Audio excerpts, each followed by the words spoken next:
안녕하세요. 책 읽는 보라입니다. 이번 작품은 알퐁스 도데의 별입니다.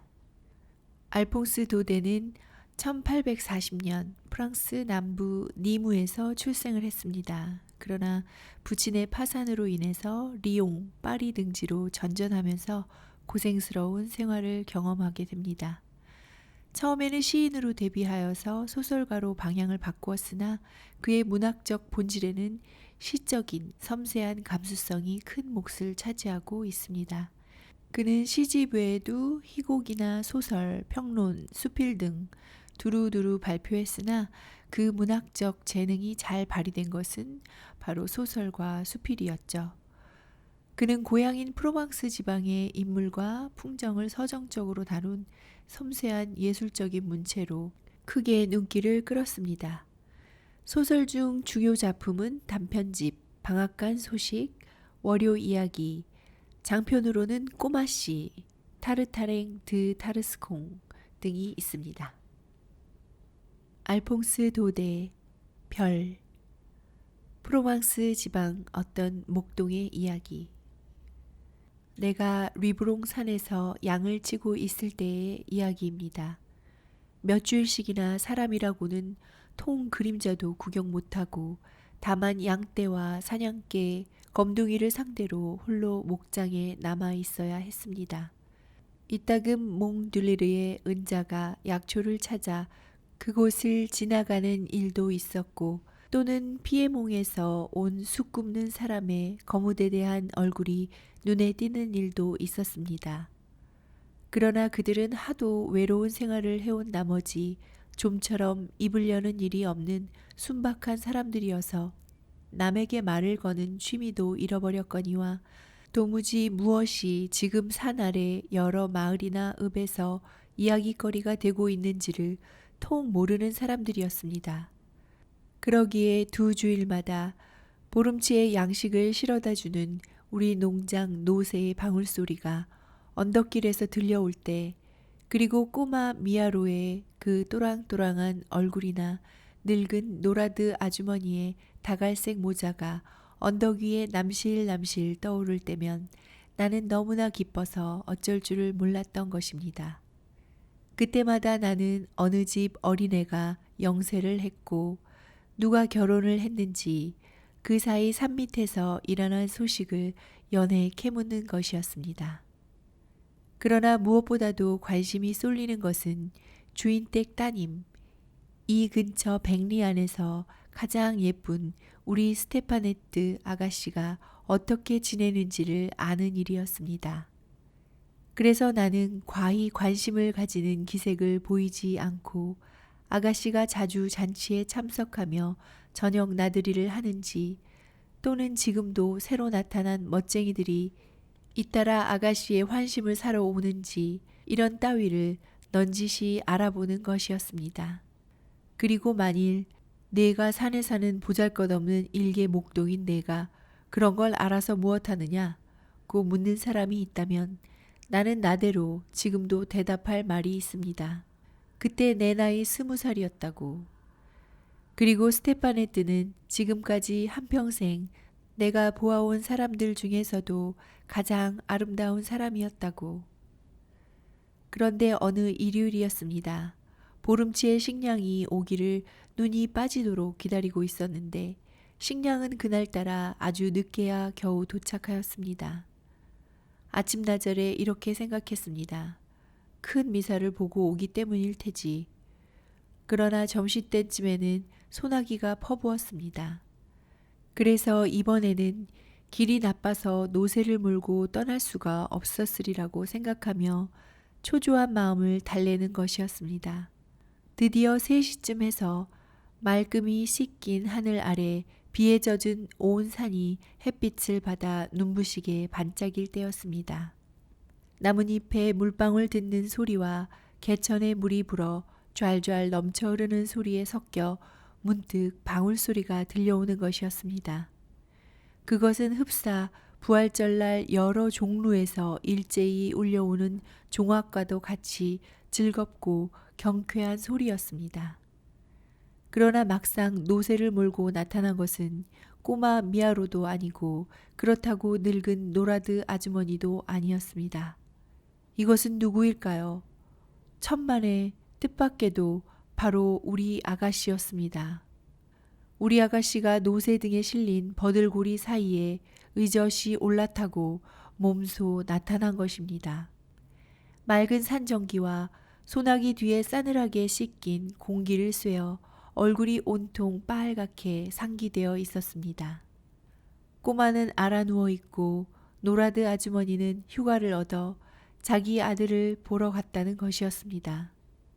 아름다운 스테파네트는 노새에서 내리며 우선 그 모든 소식과 그리고 도중에 길을 잃었기 때문에 늦어졌다는 사연을 알려주었습니다. 아가씨 머리에 꽂은 꽃 리본이며 그 눈부신 스커트 그리고 그 곱고 빛나는 레이스로 단장한 화려한 옷차림을 보면 덤불 속에서 길을 찾아 헤맸다는 이보다는 차라리 어느 무도회라도 들러서 놀다가 늦어진 것처럼 보일 지경이었습니다. 오, 고 귀여운 모습. 아무리 바라보아도 내 눈은 지칠 줄 몰랐습니다. 그때까지 그렇게 가까이서 아가씨를 바라본 적이 없었다는 것도 사실입니다. 겨울이 되어 양떼를 몰고 벌판으로 내려가서 저녁을 먹으러 농장으로 돌아가면 가끔 아가씨가 식당을 획 가로질러 지나가는 때도 있었습니다만 거의 하인들에게는 말을 거는 일이 없었습니다. 늘 아름답게 차려입고 어쩐지 좀 깔끔해 보이고 그런데 지금 그 아가씨가 바로 내 눈앞에 와 있는 것입니다. 오로지 나만을 위해서 말입니다. 그러니 그만하면 넋을 잃을 법도 하지 않습니까? 바구니에서 식량을 끌어내기 무섭게 스테파네트는 신기한 듯이 주위를 휘휘 둘러보기 시작했습니다. 아가씨는 아름다운 나들이 옷을 더럽힐까봐 스커트 자락을 살짝 걷어 올리더니 양을 몰아넣는 우란으로 들어갔습니다. 내가 자는 구석이며 양모피를 깐 집자리며 벽에 걸린 커다란 두건 달린 외투며 내 채찍 그리고 구식 엽총 따위를 보고 싶어 했습니다.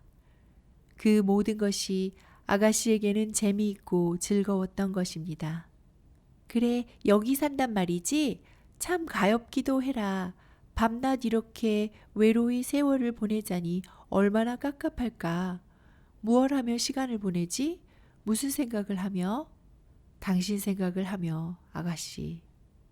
이렇게 대답하고 싶은 생각이 불현듯 치밀었습니다. 사실 그렇게 대답한데도 거짓은 아니었을 겁니다. 그러나 그 순간 나는 어찌나 당황했던지 한마디도 대답이 선뜻 나오지 않았습니다. 아마 그러한 낌새를 눈치채고도 깜찍스러운 것이 일부러 얄궂은 질문을 던지고는 내가 쩔쩔매는 꼴을 보며 기뻐하고 있었나 봅니다. 그리고 예쁜 여자 동무라도 가끔 만나러 올라오니? 정말 여자 동무가 여기를 찾아올 때면 황금의 양이나 저 산봉우리 위로만 날아다니는 에스테렐 선녀를 눈앞에 보는 듯 하겠구나. 이런 말을 하며 머리를 뒤로 젖히고 웃는 그 귀여운 몸짓이라든지 요정이 나타나듯이 얼른 왔다가는 숨 돌릴 겨를도 없이 가버리는 그 서운한 뒷맛이 정말 아가씨 자신이야말로 내게는 영락없이 에스테렐 선녀만 같이 보였습니다. 잘 있거라 목동아. 조심해 가세요 아가씨. 마침내 아가씨는 빈 바구니를 싣고 떠나는 것이었습니다. 아가씨가 비탈진 산길로 가뭇없이 사라진 뒤에도 그 노새 발굽에 채어 연방 구르는 돌멩이 소리가 여전히 들려오고 있었습니다. 그리고 그 돌멩이 하나하나가 그대로 내 심장 위에 덜컥덜컥 떨어져 내리는 것 같았습니다. 나는 오래오래 그 소리에 귀를 기울이고 있었습니다. 해가 질 무렵까지 그 애틋한 꿈이 달아날까봐 감히 손 하나 까딱 못하고 졸음에 겨운 듯 우두커니 서 있었습니다. 저녁때가 다 되어 내려다 보이는 산골짜기들이 차차 푸른빛으로 변하고 양들도 울 안으로 돌아오려고 할 때 매 울면서 서로 몸을 비비대고 있을 무렵이었습니다. 바로 그때 밑으로 내려가는 언덕배기에서 나를 부르는 소리가 들려왔습니다. 그리고 바로 우리 아가씨가 나타나는 것이 눈에 띄었습니다. 아까 생글생글 웃던 모습은 간데없고 홈박 물에 젖어서 추위와 공포로 오르르 떨고 있었습니다. 아마 언덕 밑에서 소나기에 물이 분 소그르 강을 길을 쓰고 굳이 건너가려다가 그만 물에 빠질 뻔한 모양이었습니다. 더욱 난처한 일은 그렇게 날이 저물고 보니 이젠 농장으로 돌아갈 생각은 아예 꿈에도 할 수 없게 되었다는 것입니다. 지름길이 있기는 했지만 아가씨 혼자서는 도저히 찾아갈 수 없을 터이고, 그렇다고 내가 양떼를 여기에 내버려 두고 떠날 수도 없었기 때문입니다. 산 위에서 밤을 새워야 하며 더군다나 가족들이 근심할 생각을 하고 아가씨는 안절부절 못하는 것이었습니다. 나로서는 힘 잘하는 데까지 아가씨를 안심시키려고 위로를 해주는 것이 고작이었습니다. 7월이라 밤도 아주 짧습니다. 아가씨, 잠깐만 꾹 참으시면 됩니다. 이렇게 달래놓고는 황급히 불을 활활 피워 시냇물에 젖은 발과 옷을 말리게 했습니다. 이어 우유와 치즈를 갖다 주었습니다. 그러나 가엾은 아가씨는 불을 쬐려고도 무엇을 먹어볼 생각도 하지 않았습니다. 그러면서 구슬 같은 눈물이 글썽글썽 눈에 괴는 것을 보고 그만 나까지도 울고 싶어지는 것이었습니다. 기어이 밤이 오고야 말았습니다. 이제는 아득한 산 꼭대기에 겨우 쌀아기만큼이나 햇볕이 남아있어 서쪽 하늘에 증기처럼 한 줄기 빛이 비껴 있을 뿐이었습니다. 나는 아가씨가 울 안에 들어가서 쉬기를 바랐습니다. 새 집 위에 한 번도 써보지 않은 새 모피를 깔아놓고 안녕히 주무시라고 인사를 하고 나서 나는 밖으로 나와 문 앞에 앉았습니다. 비록 누추할 망정 그래도 내 울 안에서 신기한 듯이 그 잠든 얼굴을 들여다보는 양들 바로 곁에서 우리 주인댁 따님이 마치 다른 어느 양보다 더 귀하고 더 순결한 한 마리 양처럼 내 보호 밑에 마음 놓고 고이 쉬고 있다는 생각에 오직 자랑스러운 마음이 벅차오를 뿐이었습니다. 이때까지 밤하늘이 그렇게도 유난히 깊고 별들이 그렇게도 찬란해 보인 적은 없었습니다. 갑자기 살인문이 삐걱 열리면서 아름다운 스테파네트가 나타났습니다. 아가씨는 잠을 이룰 수가 없었던 것입니다. 양들이 뒤척이는 서슬에 짚이 버스럭거리며 혹은 잠결에 매하고 울음소리를 내는 놈도 있었습니다. 그래서 차라리 모닥불 곁으로 오고 싶었던 것입니다. 그래서 나는 염소 모피를 벗어 아가씨 어깨 위에 걸쳐주고 모닥불을 이글이글 피워 놓았습니다. 그리고 우리 둘은 아무 말 없이 나란히 앉아 있었습니다. 만일 한 번만이라도 한 데서 밤을 새워본 일이 있는 분이라면 인간이 모든 잠든 깊은 밤중에는 또 다른 신비로운 세계가 고독과 적막 속에 눈을 뜬다는 것을 알고 있을 겁니다. 그때 샘물은 훨씬 더 맑은 소리로 노래를 부르고 못에는 자그마한 불꽃들이 반짝이는 겁니다. 온갖 산의 정령들이 거침없이 오락가락 논일며 대기 속에는 마치 나뭇가지나 풀잎이 부쩍부쩍 자라는 소리기라도 하듯이 바스락거리는 소리들, 그 들릴 듯 말 듯한 온갖 소리들이 일어납니다. 낮에는 생물들의 세상이죠. 그러나 밤이 오면 그때는 물건들의 세상이랍니다. 누구나 이런 밤의 세계에 익숙하지 못한 사람은 좀 무서워질 것입니다만, 그래서 우리 아가씨도 무슨 바스락 소리만 들려도 그만 소스라치며 바짝 내게로 다가오는 것이었습니다. 한 번은 저편 아래쪽 못에서 처량하고 긴 소리가 은은하게 굽이치며 우리가 앉아있는 산등송이로 솟아오르는 것이었습니다. 바로 그 찰나에 아름다운 한 줄기 유성이 우리들 머리 위를 같은 방향으로 스쳐가는 것이 마치 금방 우리가 들은 그 정체 모를 웃음소리가 한 가닥 광선을 이끌고 지나가는 것 같았습니다. 저게 뭘까? 스테파네트가 나직한 목소리로 물었습니다. 전국으로 들어가는 영혼이지요. 이렇게 대답하고 나는 성호를 그었습니다. 아가씨도 나를 따라 성호를 긋고는 잠시 고개를 들고 하늘을 쳐다보며 깊은 명상에 잠겼습니다. 이윽고 불쑥 이렇게 묻는 것이었습니다. 그게 정말이니? 너희들 목동은 모두 점장이라면서? 천만에요, 아가씨. 그러나 우리는 여기서 남들보다는 더 별들과 가까이 지내는 셈이지요. 그러니 평지에 사는 사람들보다는 별나라에서 일어나는 일을 더 잘 알 수 있답니다. 아가씨는 여전히 공중을 쳐다보고 있었습니다. 그래서 손으로 턱을 괜 채 염소 모피를 두르고 있는 모습은 그대로 귀여운 천국의 목자였습니다. 어머나, 저렇게 많아? 참 기가 막히게 아름답구나.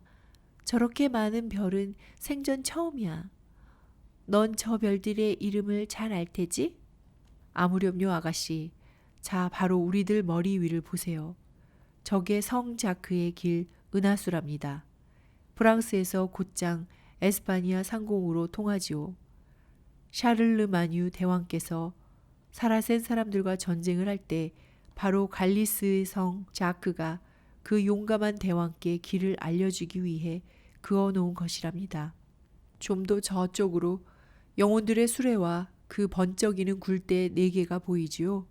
그 앞에 있는 별 셋이 3마리 짐승이고 그 셋째 번 별 바로 곁에 다가붙은 아주 작은 꼬마 별이 마차부이고요. 그 언저리에 온통 빗발처럼 내리 떨어지는 별들이 보이죠. 그건 하느님께서 당신 나라에 드리고 싶지 않은 영혼들이랍니다. 저편 좀 낮은 쪽에 저것 보십시오. 저게 갈퀴 또는 사망성 오리온이랍니다. 우리들 목동들에게는 시계 구실을 해주는 별이지요. 그 별을 쳐다보기만 해도 나는 지금 시각이 자정이 지났다는 걸 안답니다. 역시 남쪽으로 좀 더 아래로 내려가서 별들의 횃불인 샹드 밀랑 시리어스 별이 반짝이고 있습니다. 저 별에 관해서는 목동들 사이에 다음과 같은 얘기가 전해지고 있답니다. 어느 날 밤 장드 밀랑은 사망성과 병아리장, 북두칠성들과 함께 그들 친구 별의 잔치에 초대받아 갔다나 봐요. 병아리장은 남들보다 일찍 서둘러서 맨 먼저 떠나 윗길로 접어들었대요. 저 위쪽으로 하늘 한복판을 보세요. 그래서 사망성은 좀 더 아래로 곧장 가로질러 마침내 병아리장을 따라갔습니다. 그러나 게으름뱅이 장드밀랑은 너무 늦잠을 자다가 그만 맹 꼴찌가 되었어요. 그래 불끈해가지고 그들을 멈추게 하려고 지팡이를 냅다 던졌어요. 그래서 사망성을 장드밀랑의 지팡이라고도 부른답니다. 그렇지만 온갖 별들 중에서도 제일 아름다운 별은요. 아가씨, 그건 뭐니 해도 역시 우리들의 별이죠. 저 목동의 별 말입니다. 우리가 새벽에 양떼를 몰고 나갈 때나 또 저녁에 다시 몰고 돌아올 때 한결같이 우리를 비추어주는 별이랍니다. 우리들은 그 별을 마글론이라고도 부르지요. 프로방스의 피에르의 뒤를 쫓아가서 7년 만에 한 번씩 결혼을 하는 예쁜 마글론 말입니다. 어머나, 그런 별들도 결혼을 하니? 그럼요, 아가씨. 그러고 나서 그 결혼이라는 게 어떤 것인지를 이야기해 주려고 하고 있을 무렵에 나는 무언가 싸늘하고 보드라운 것이 살며시 내 어깨를 누르는 감촉을 느꼈습니다. 그것은 아가씨가 졸음에 겨워 무거운 머리를 리본과 레이스와 곱슬곱슬한 머리카락을 앙증스럽게 비비대며 가만히 기대온 것이었습니다. 아가씨는 훤하게 먼동이 터올라 별들이 헬쓱하게 빛을 잃을 때까지 꼼짝 않고 그대로 기대고 있었습니다. 나는 그 잠든 얼굴을 지켜보며 꼬박 밤을 새웠습니다. 가슴이 설렘을 어쩔 수 없었지만 그래도 내 마음은 오직 아름다운 것만을 생각해 주는 그 맑은 밤하늘의 비호를 받아 어디까지나 성스럽고 순결함을 잃지 않았습니다. 우리 주위에는 총총한 별들이 마치 헤아릴 수 없이 거대한 양떼처럼 고분고분하게 고요히 그들의 운행을 계속하고 있었습니다. 그리고 이따금 이런 생각이 내 머리를 스치곤 했습니다. 저 숱한 별들 중에 가장 가냘프고 가장 빛나는 별님 하나가 그만 길을 잃고 내 어깨에 내려앉아 고이 잠들어 있노라고. 이상 알퐁스 도데의 별이었습니다. 이 작가는 시인으로 데뷔를 했던 만큼 그의 소설도 본질적으로는 시적인 감수성과 상상력이 그 작품의 특징을 이루고 있습니다. 콩쿠르 형제나 졸라의 영향을 받아서 자연주의 작가에 속하지만 1876년에 작글을 내놓으면서 고통에 시달리는 사람을 따뜻한 애정으로 그려서 큰 공감을 불러일으키는 데 성공하였습니다. 알퐁스 도데의 이 별은 교과서에서도 실려 있어서 너무나 잘 알려진 명작이죠.